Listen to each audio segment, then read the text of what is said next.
this morning. Welcome to the Suicide Prevention and Support panel.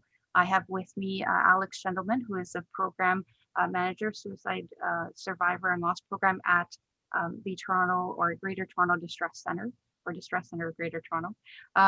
Brad Hutchinson, who is a motivational speaker, author, and my lovely co-host of Midday Mindfulness, and Ian Kelly, who is a facilitator both at the Distress Center and at the Gatehouse. And we're going to be talking about suicide risks and maybe some ideations that how these present, and what the Distress Center is all about and what they do, and some suicide indicators, and as well as some supportive services that are out there in the community. So thank you everyone for joining. I'm going to pass it on to Alex. Thank you, Alex. Thanks for having me. So just a quick word about myself. So yeah, I do manage our suicide loss program, but this is something that's very personal to me. I started as a volunteer in our program many years ago. And I came there because a couple of years after the suicide loss of my sister, I wanted to figure out how to make meaning, how to answer some of those questions that come up when you're impacted by a suicide loss. And one of those questions is, what really matters? You know, that's a question that always comes up for me. And, you know, it's a couple of years in after the suicide loss of my sister, you know, I don't know if you've ever had that situation where you're taking a shower, you know, it's hot water and all of a sudden the cold water comes on. It's like that feeling.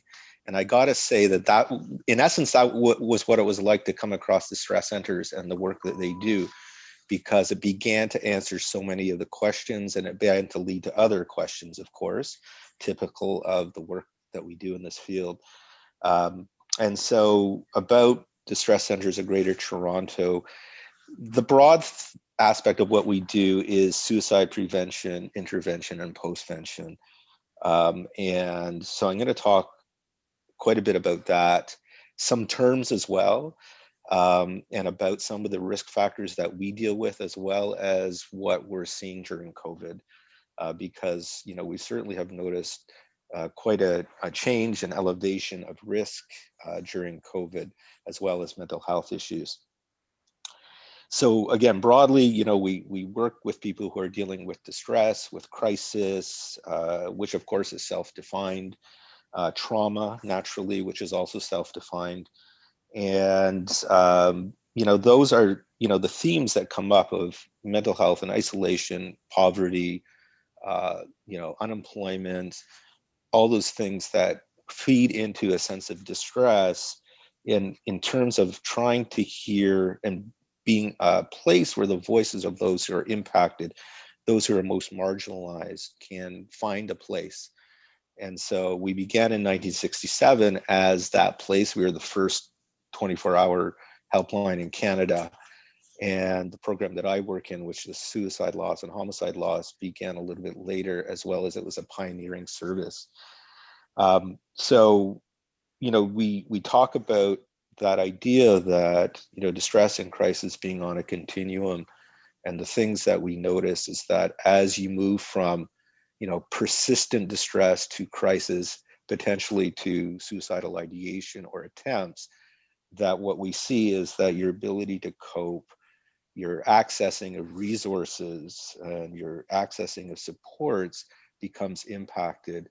And in fact, it's arguable that for many people who are at risk, that they don't have those, or they don't have access to them at all. So suicidality is, of course, on a continuum as well. In addition to what I'll, you know, talk briefly about, because I know Brad's going to talk about risk assessment, but the suicidality on a continuum of low, medium, high, imminent, or in progress. But there's also this idea that suicidality can exist on a continuum of, you know, a passive aspect of suicidality, where you have thoughts, but, you know, not a lot of planning, no intent to die, to active suicidality, where you're more likely to take action, to do more planning, where your method is more clear and the intent is there, to a suicide attempt, of course, to a death by suicide. So that exists on a continuum as well. And there's also the element that we deal with a lot on our helpline of self-harm, which in many ways has its separate category because it isn't necessarily about an intent to die, but it is often an intent to manage extreme emotional pain.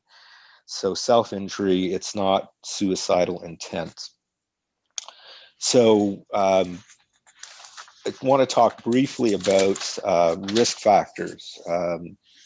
So in a lot of ways, not only are these risk factors for suicide, but as I was saying, these are points of distress, and points of distress that can become an element of suicidal thoughts and suicidal actions. So first of all, what we see and what we're understanding, both nationwide and internationally around suicidal thoughts and actions is the risk factors are these: mental health, of course. Up to 90% of suicides are correlated with mental health issues. Could be schizophrenia or schizoaffective, borderline personality or depression, and including others. It could be a family history of mental health issues, and it could be mental health issues that don't get diagnosed. And so a lot of times what we'll see with people coming to the program where there's been a loss is, the families will say, well, they weren't being treated for anything, but we think this. And so there often can be an undiagnosed aspect of mental health issues. And so when we talk about the work that we do on our helpline, a lot of what we are doing is we're getting calls from people who might be dealing with persistent mental health issues or might be dealing with a mental health crisis. And so that's a lot of the bulk of our helpline calls. But there's many other kinds of calls which go to this idea that the stress centers in many ways is a safety net. And as part of being a safety net, those things that may not be directly related to suicide, such as isolation or poverty, become part of the calls that we get as well. But those are the things, when you put them together with many other things, can end up being an element of risk. And so in essence, what a lot of what we're doing in terms of the safety net is somebody might be here and we don't want them to fall any further, and so we want to be that safety net where if you take a lot of those elements of risk together, they can be profoundly impacting, they can end up with death, but at the same time, they may not, and so we want to be there for whatever they're calling for, because all of those things perhaps taken together could be accountable for risk. So other risk factors include trauma, of course, trauma experiences, abuse naturally can be, bullying is another one. We do get participants in our program who have come from other countries where they've been exposed to war as another element of trauma. First responders, military, those people who are exposed to trauma on a regular basis have an elevated sense of risk. We've had, police officers who have died by suicide and family members that come to our program, and they talk about not only the fact that they've been dealing with a lot of trauma, but they're not always comfortable reaching out for help.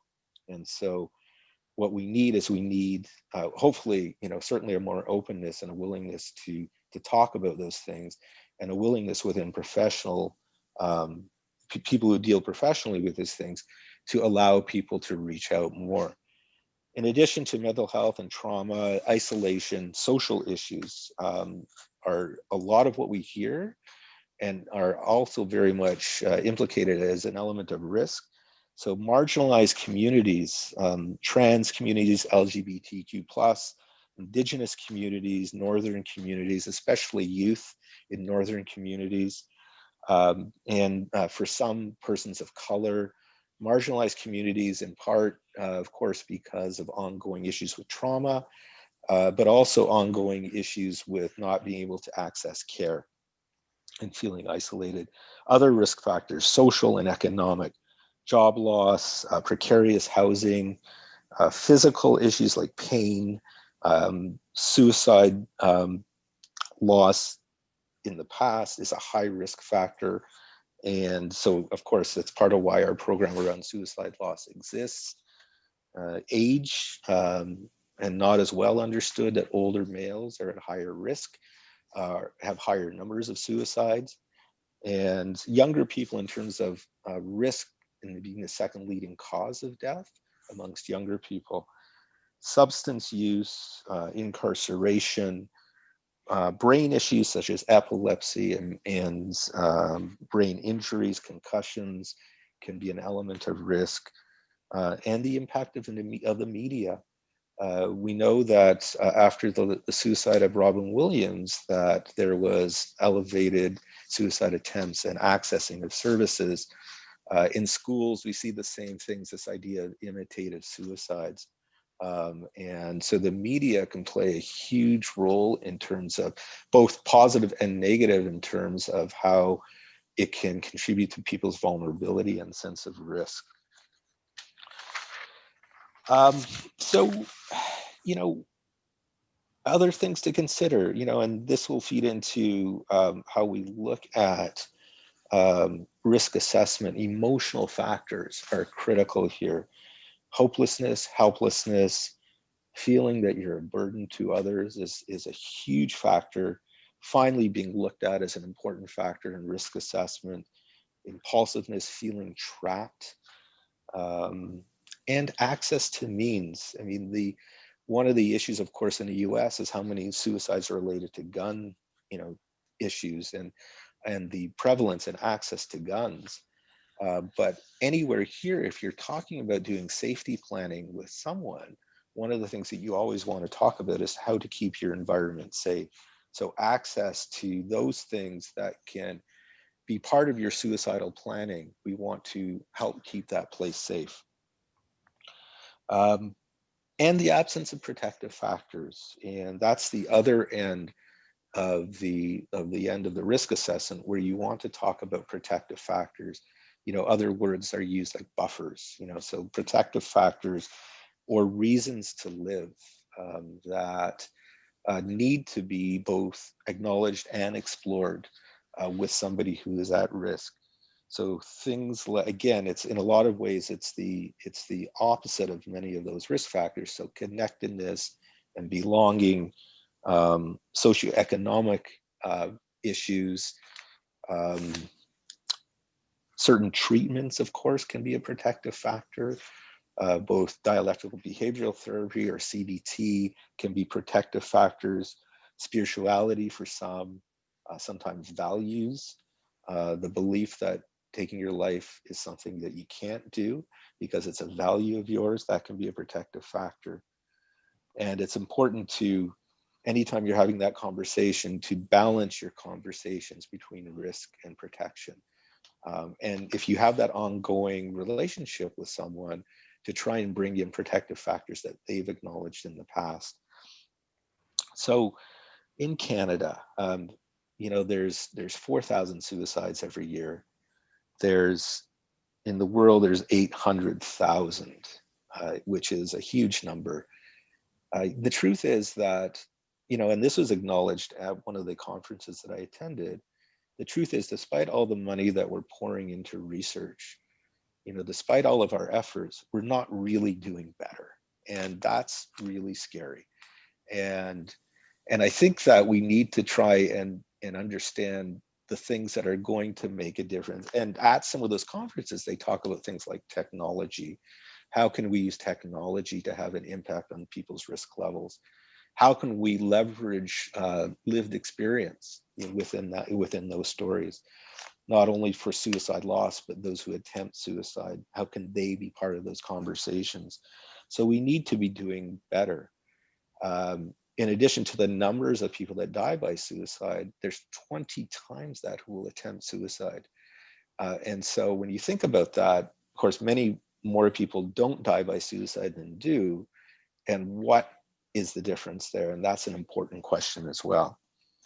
2.5% of the population have thoughts of suicide, which is a staggering number when you think about it.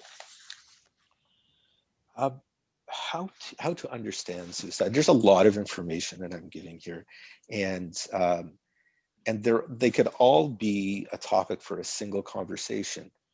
But when you think about how to understand suicide, the only way to understand suicide is as a perfect storm. That's the only way. And the reason why I say that is because even though mental health might be 90% of the time connected to suicide, it's one part of the story. And we're not going to fully understand suicide until we see the person as a whole, to see all the elements that might have connected to their distress, to their crisis, to their level of risk. So to see it as a biological, psychological, social, emotional, and even spiritual phenomena, because those are the things that will help us answer the question how to help them, not one thing in isolation. Keys for us at the Stress Centers of Greater Toronto: active listening, being a safety net, creating a sense of safety or co-creating a sense of safety, and developing rapport. Crisis intervention and de-escalation are critical elements of the work that we do. And risk assessment. When we're trying to understand the person's risk level and understanding where they are in the continuum and needing to respond and not react to their level of risk becomes the critical thing. If somebody is in progress, it's about safety. If they're not in progress, what else can we be doing? I'll let Brad talk about that. Suicide risk assessment is the only way for us to really understand the communication behind it, behind a person's suicide risk.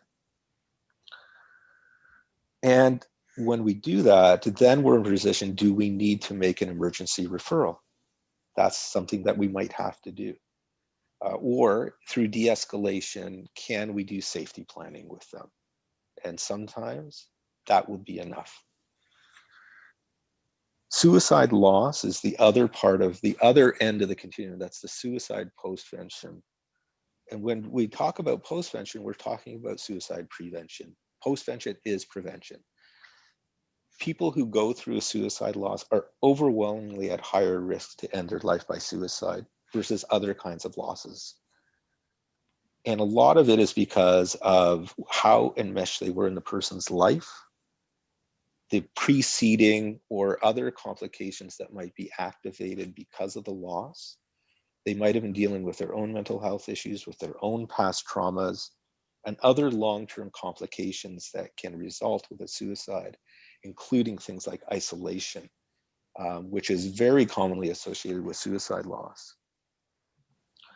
And we also want to acknowledge that marginalized groups, like the ones we talked about who are at higher risk, are also not likely to have the same kinds of supports after a suicide.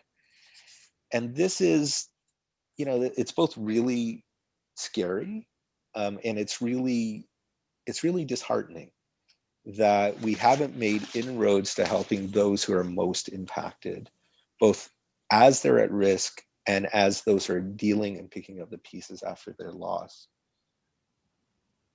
Cornerstones of our suicide loss program are things like trauma sensitive or trauma informed care, strength-based support, acknowledging always that the expert is the person coming into the room, and we want to acknowledge their strengths and build on them. We draw on elements of peer support, lived experience. One of the things that we know that with the result of trauma is the need to be in a safe space. Lived experience creates that instant bond for a lot of people, that place of lack of judgment. And so hopefully in that process, you'll have a chance and feel that you can open up about your loss.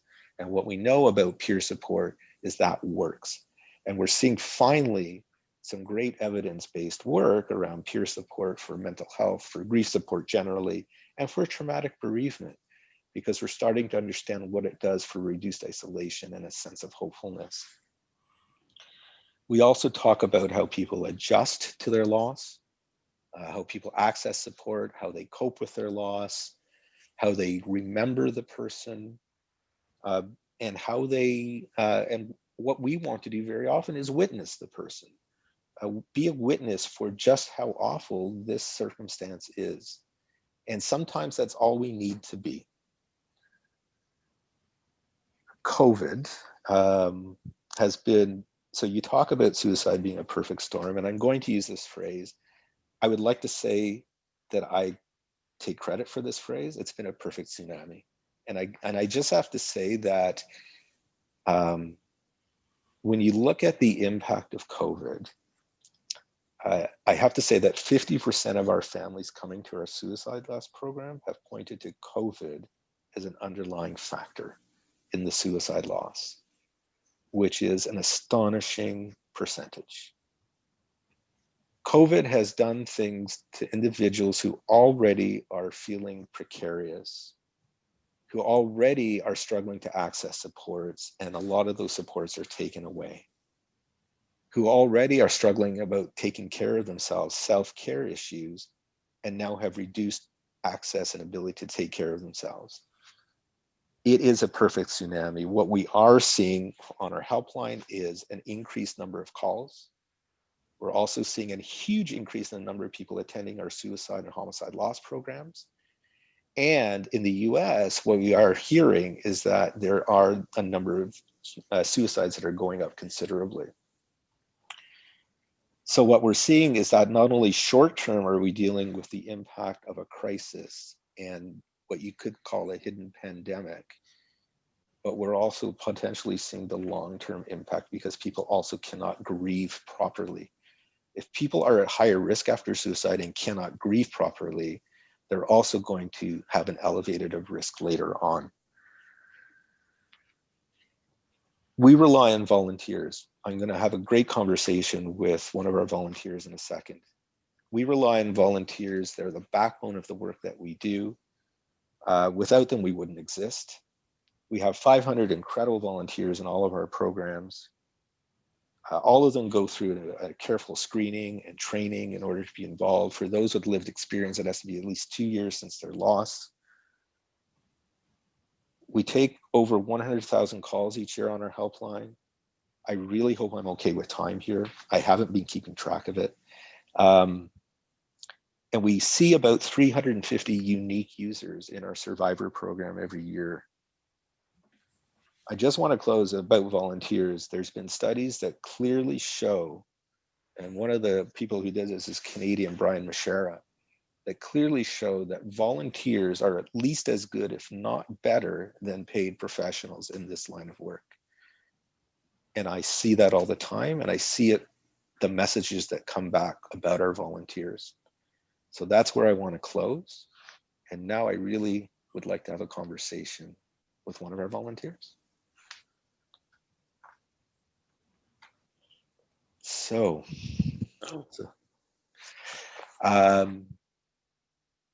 this volunteer, Ian Kelly. I'll let you introduce yourself and tell us what brought you to working in the survivor program as another challenge in your life. Well, the best way to introduce myself, I think, is to tell people that my first experience in peer support was 32 years ago. I was the president of the Western Gay and Lesbian Association when I was in university. I was very lucky to be voted that. And it allowed me to start our own peer support phone line on campus.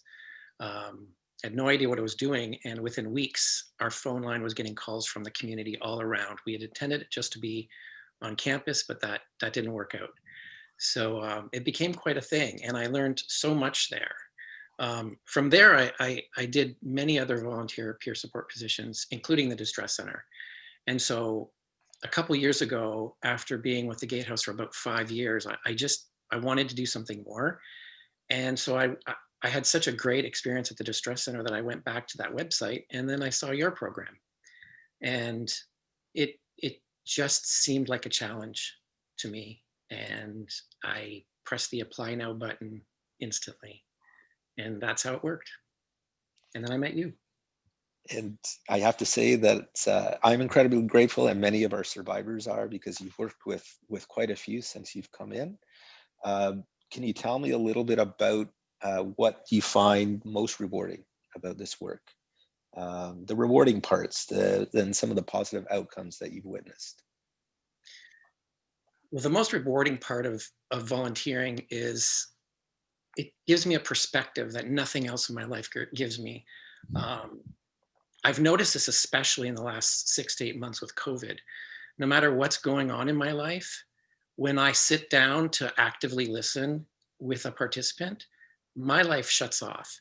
And that's great because I get a break for an hour to 2 hours to 3 hours, however long it is, where I don't have to think about what's going on for me. I've become very good at that, and it is incredibly helpful. So for those who don't volunteer out there, that's amazing that I get to do that.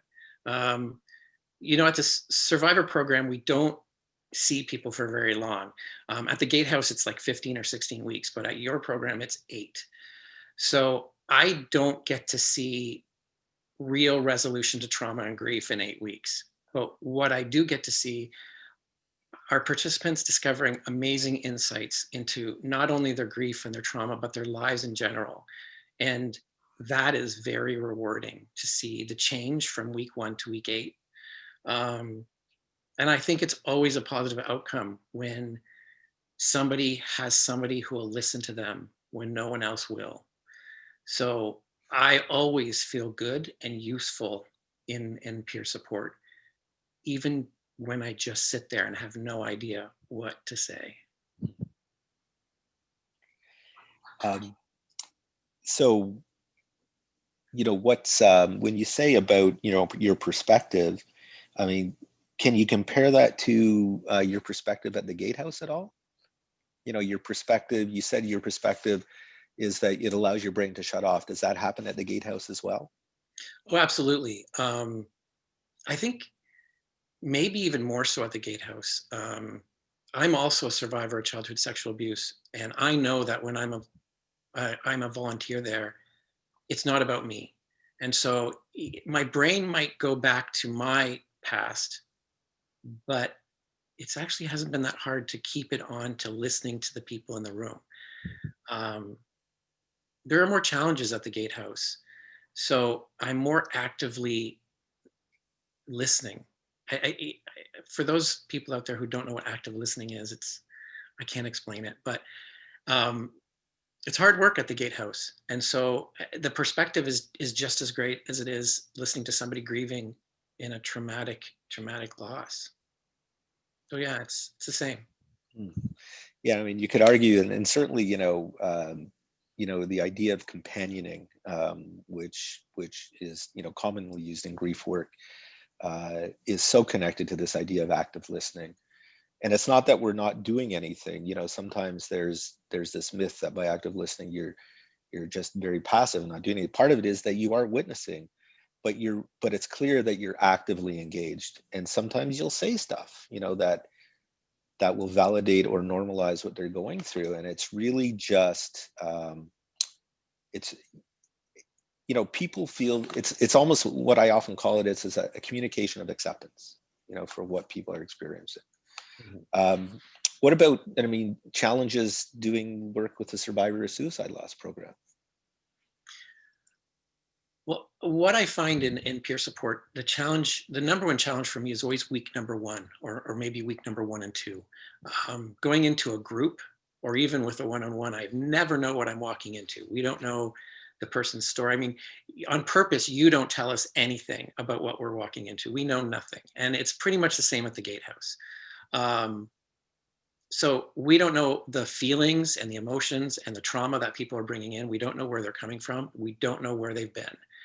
And so we have to be really on and prepared for just about anything, because in my 7 or 8 years at the Gatehouse, I've heard just about everything. So it can be very challenging, but I understand that whole process, because what I've come to learn is if we don't know stuff before we go in there, if we don't know anything about the person's story, it allows us just to be there and for them to tell us what they want us to know when they want us to know.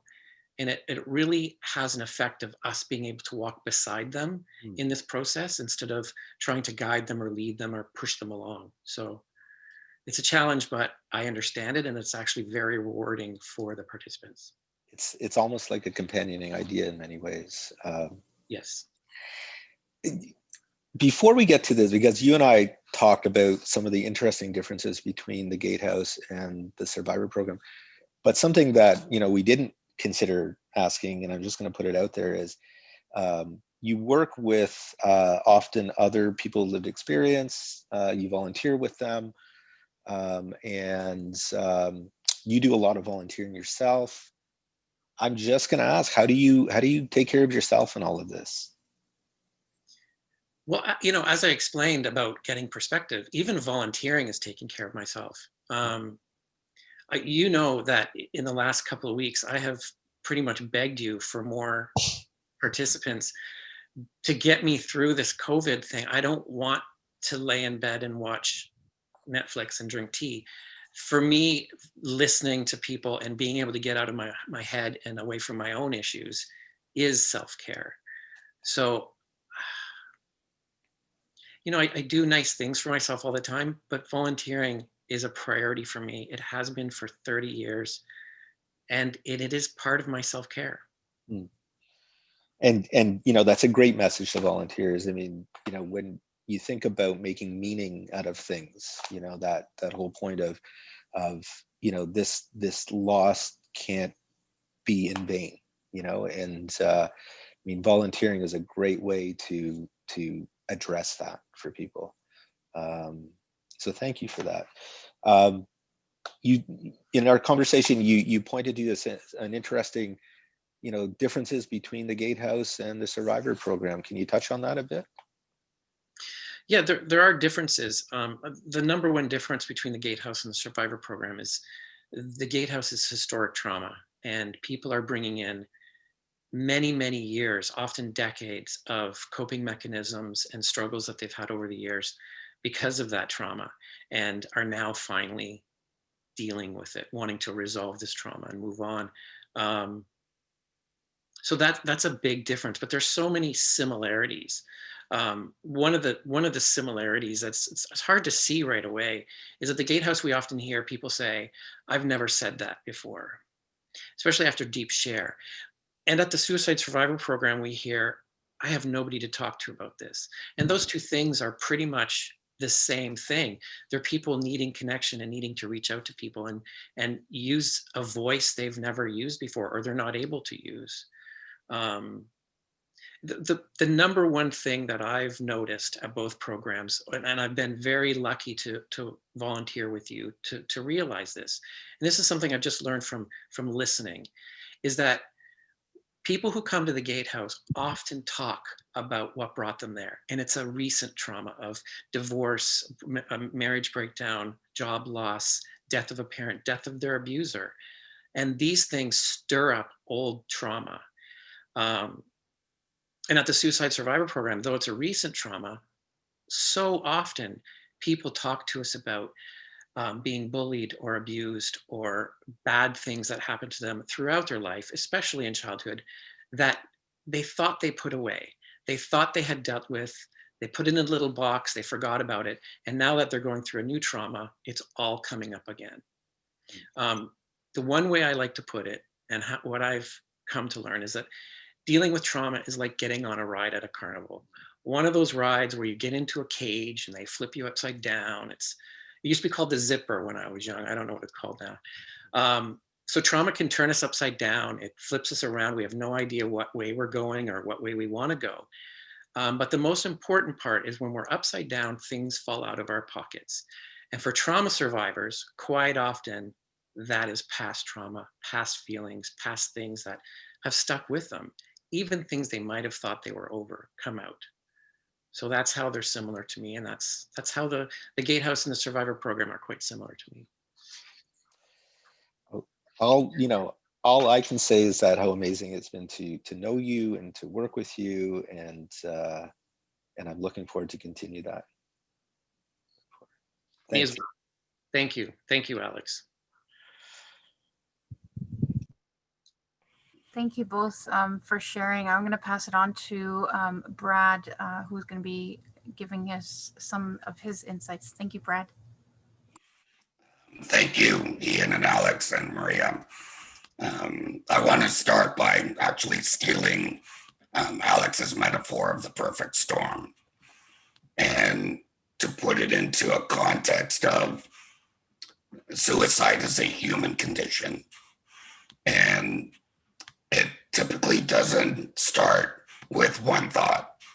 It typically is a cumulative, and there could be a tipping point event that pushes those thoughts into making a plan, maybe death or harm resulting in that. And Alex talked about prevention and postvention, and postvention is actually prevention. Really great conversation, because often we don't look at the people on the other side of the suicide and pay attention to them. And there's more resources around prevention now, but that's relatively new as well. What I would like to talk about is the intervention. Now, as Alex says, it's unfortunately that we're not further ahead with the new mindset towards looking at this social issue, really. A social issue that requires a social response. And Alex talked about many things that can contribute to the idea of suicide, and those can be helpful in prevention and postvention. However, we need people with suicide thoughts one at a time. And what do we do when we feel that there might be suicide thoughts at play within a person? The change in behavior, things like giving things away, difference in moods, all kinds of different things. There's a million different things, but there's really one response. There's one response to dealing with those suicide thoughts, and that's human connection. Alex and Ian both touched on it, the isolation people feel when they're in that darkness, and it has no way of expression. And if things are very dangerous when they're inside, but they feel very dangerous to we as caregivers when they come out. So there's this resistance to listening to the story because we don't know what to do with it. The terms of it's a can of worms. If we open up that can of worms, I don't know what to do with it. And if I ask about suicide, am I going to plan suicide? And are they going to start thinking about suicide if I ask about suicide? Those myths have really been debunked over the last decade or so, but the feelings are still the same. That's why we don't talk about it in grade schools. That's why we don't talk about it in workplaces. That's why, especially in first responders that deal with that contributing factor that may lead to suicide thoughts, they're not allowed to talk about it, or they feel that they're unable to talk about it because they may be sidelined in their work, which could be further contributors to it. And I would like to offer, just in the few minutes that I have today, it's just some context around the ASSIST program that's created by Living Works that I'm a trainer in, and that we 17 ASSIST programs. It's a 2-day program. And the importance of intervention, and that anybody, doesn't matter what field you're in, can be trained to help guide somebody that's having the darkest moment of their life to a greater place of safety. Now, there are some do's and don'ts that are okay. I really encourage you to take the program if you're interested in this, because as Ian said, it can be very rewarding, helping somebody through that darkness and feeling confident in yourself that you can do that. So there are 3 major sections in that, and I'll just touch on that briefly, and I'll give you something to think about in terms of working with people and being in the world with anybody that's suffering, which is just about 100% of the population. Everybody is suffering in some way. That first they talk about the pathways. for assisting life. And the first part of that is connecting with suicide. Are we talking about suicide? How do we find out if suicide thoughts are at play? Well, in the assist program, we talk about invitations that people thinking about suicide can or always exhibit something that lets them, that you can see if you're receptive, that suicide thoughts might be at play here. And the whole part of the program that we deal with, I can't get into that now, but Alex touched on that. I mean, there's contributing factors that you can start to piece with people and say, I'm not sure there's something, especially when you're in touch with your intuition, then you connect with suicide by asking clearly and directly, are you thinking about suicide? This is a big barrier for many people to actually come out with that question, but it is the kindest thing you can do when you're doing it from a space of non-judgment and compassion. I would add empathy there too. If you can put empathy in, that's fantastic. But that kind of goes to what Alec was saying.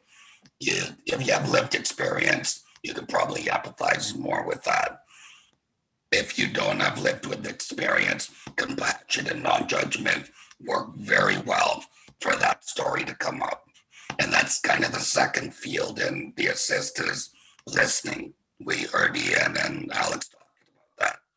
What does it mean to listen? At the Gatehouse, we say there's a difference between listening and waiting to speak. And it's so profound here. What I like to term that as is silent receptivity. Silent receptivity, if you know nothing else about anything, is so powerful in listening to that story and hearing that story. And here's why. This is why I believe it's true. Because receptivity means you're connected to that story. You're listening. You're silent in that, which allows, or you use pockets of silence. There's reflective listening. There's certain things you can do within the story if it stops and the person doesn't know where to go. We talk about that in the assist. But those pockets of silence are invaluable in terms of having that person organize their thoughts. Because this suicide thinking comes from many different contributors. And when that person comes out with their story, it's not going to be coherent. They're going to think that doesn't attach to the emotion. To articulate an emotion that's been buried under all kinds of other stuff is very difficult to grasp in words what that is. So we need silent receptivity for that person to be able to speak and be allowed to not make sense, to be allowed to sound dumb, because you're going to sound dumb. Have you ever had an emotion that you said something to try and attach and said, that doesn't really articulate what I mean. That doesn't mean, I don't know what I'm saying.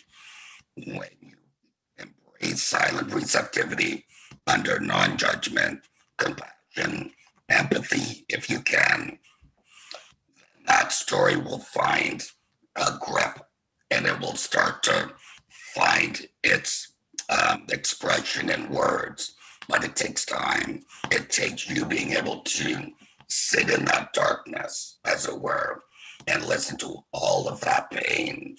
And it's hard. We as human beings want to fix. We want to say, okay, well, do this and do that. Well, if you did this, you'll feel better.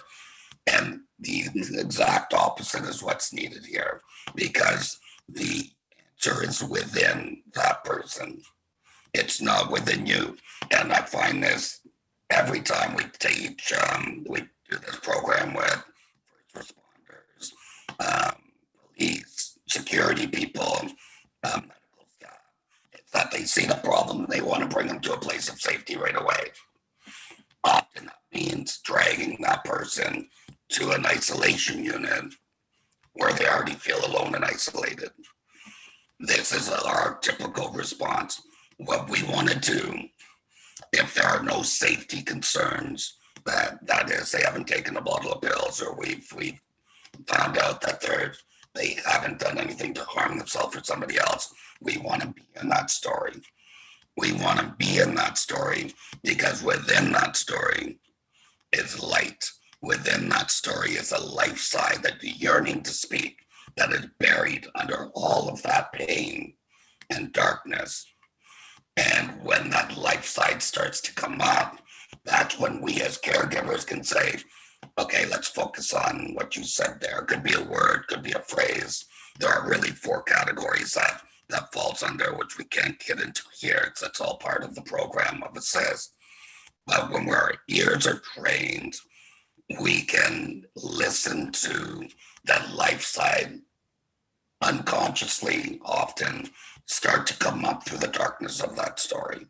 And when we focus on that life side, it's like, oh, I forgot all about this. I didn't think of that. If the person is then confused, it's enough that you can walk together into a place of safety, start to make the safety plan, all of those things. When we connect with suicide, we want to make sure we hear the story before we go to the safety plan, because we want that person to come with us. We don't want to drag them there. So that life side starts to speak and we support it. We start to guide the conversation towards that life side, and it could go back into the darkness and back and forth. This silent receptivity, Ian, I think you said, I don't know exactly how to explain it. This is my experience. I believe when 2 or more people are sitting in a conversation, willing to say and hear anything that happens, there's another energy that comes into play that does the healing. It allows the space for that person to come to a place of maybe confusion, maybe I don't really want to kill myself, or even if it's just I don't know what to do, that you can use these words. Well, let's make a plan to be safe for now until we figure all of this out. See, suicide and prevention is like if you pull somebody out of a pool or a body of water and you breathe life into them, then they can get the support that Alex is talking about, or 2 programs that he volunteered for, like the Gatehouse. Those are kind of upstream and downstream supports, post and prevention supports. In the intervention, all we're doing there is letting that life come back into that person through receptivity. And in that story, we can guide that person into a greater place of safety for the time being. So really, there are 3 parts. It's connecting with suicide, listening to the story, silent receptivity, reflective listening, and then doing a safe plan, which is all laid out in the 2-day program. But I would just like to offer here is to practice in your everyday life that idea of silent receptivity. Before you have a thought in your mind that wants to respond, offer spaces of silence to people in your life, and you will be, that's where miracles start to surface in relationships, rather than saying back and forth, escalating arguments, or even responding with, I love you and I love you. Leave a space there and really receive that. Start to get what it means to receive before you start to offer back, before you kick back compliments is another one. When somebody gives you a compliment, we tend to kick them back. No, I'm not that, you're better. Receive it so that you can understand what it means to receive and offer that space of silence. And you wait, when you offer that space of silence in a group of people, somebody will fill it, because people don't like silence. People don't like that empty space. But that is the exact space that allows that story to come up, and for them to piece that story together into a bigger whole. I'm just going to finish off with saying, I hope if you're watching this, that you come to an assist. Paula Cordero and I do them for the Gatehouse, and I think we are the absolute best on the planet at doing them. I'm just kidding. The ASSIST program is standardized. It's the same here as it is in Europe and the States. Even if you're not here, I hope that you'll look into livingworks.org and think about doing the ASSIST, because until we get a handle on this thing, we need interventionists and doing the work with individual people. And now in the world, there are 2 million people trained as suicide interventionists. So there's hope. People understand, are ready, willing, and about suicide. We need to bring it out. And I'll just finish with that because I know I'm running a bit out of time. Thank you so much, Brad, for sharing that. And just a quick comment for Brad. Someone mentioned they love the thought of silent receptivity. Such beautiful words, and sitting in silence sometimes is highly beneficial to get the story out. And I'm sure that that might happen as well with Ian's other groups at the Distress Center. We have to allow the space for silence for people to share their story and feel validated. I love what Alex said about being witness to someone's journey. This is exactly in synergy with what we do at the house as well. And being witness to, we are there to be with and not do for others.